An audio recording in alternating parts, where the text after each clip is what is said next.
Лидерот на конзервативната коалиција на Македонија, која победи на националните избори, ги обвини странските медијатори, амбасадори и представници на странските држави за мешање во внатрешните работи на неговата земја, пишува американскиот весник Вашингтон Пост, осврнувајќи се на синокешното обраќање на председателот на ВМРО ДПМН Никола Груевски од пред Државната изборна комисија.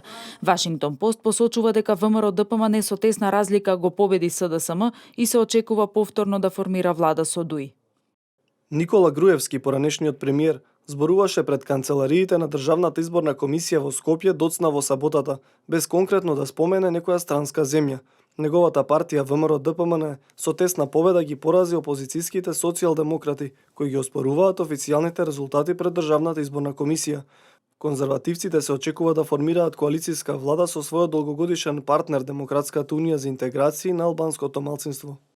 Весникот го истакнува делот од обраќањето на Груевски, во кој лидерот на ВМРО ДПМН вели дека странците влијаат врз некои членови на комисијата и некои политички партии. Вашингтон Пост потсетува и дека лидерите на сите 4 албански партии кои освоија места во македонскиот парламент беа на разговори во Тирана со албанскиот премиер Еди Рама.